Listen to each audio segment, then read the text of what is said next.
Déjà, on va peut-être commencer par le commencement. C'est quoi la qualité d'air intérieur? Donc aujourd'hui, tout le monde parle de qualité d'air intérieur, mais en fait, qu'est-ce que la qualité d'air intérieur, en fait, si on veut être concis, c'est très compliqué, parce qu'en fait, il y a énormément de paramètres.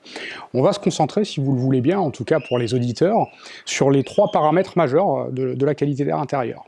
En fait, ce sont les H2O, les COV et les CO2. Comment est-ce que ça impacte, on va dire, notre vie de tous les jours, ces petites bestioles?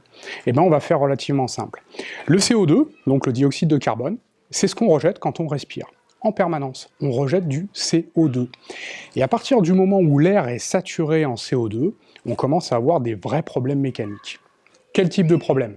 Problème de concentration et problème d'endormissement. Donc beaucoup vont se retrouver à l'intérieur de cela. Problème d'endormissement, la nuit, quand on tourne à droite et à gauche et qu'on n'arrive pas à s'endormir, bien souvent c'est parce que la pièce est sursaturée en CO2. Donc il faut ventiler la pièce pour qu'elle ne soit plus sursaturée en CO2. Le H2O, c'est encore quelque chose de totalement différent. C'est la vapeur d'eau qu'il va y avoir dans l'air.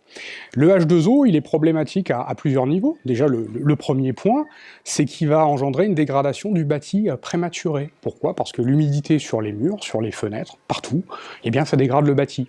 Et puis, en plus, ça favorise la prolifération et le développement des bactéries à l'intérieur des locaux où on travaille et où on habite. Donc là aussi, pour pallier à ça, eh bien, il faut ventiler. Et puis peut-être le plus permissif, c'est les COV. Les COV, c'est beaucoup plus grave, parce que le COV, c'est un composé organique volatile, on en trouve dans tous les lieux clos, ça peut être du plomb, ça peut être les produits qu'on va retrouver dans nos produits ménagers, etc., etc., etc. Et le problème, c'est que ces produits-là sont cancérigènes sur le long terme. Donc là aussi, pour pouvoir pallier à ça, il faut pouvoir ventiler convenablement nos locaux, que ce soit nos locaux de travail ou que ce soit nos locaux d'habitation. Donc oui, effectivement, il faut, pour pouvoir vivre dans un lieu sain et avoir une bonne qualité d'air intérieur, il faut pouvoir ventiler convenablement les locaux. Et ces locaux, pour pouvoir les ventiler, eh bien, c'est assujetti à des règles. On ne fait pas ça comme on le souhaite.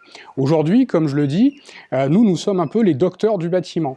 On ne prescrit pas un médicament sans savoir de quoi on est malade. Eh bien, notre métier à nous chez Actis, c'est de répondre aux problématiques liées au bâtiment. Quelle est la problématique du bâtiment? Et en fonction de cette problématique, on va trouver une solution adaptée pour pouvoir ventiler le bâtiment convenablement et obtenir une bonne qualité d'air.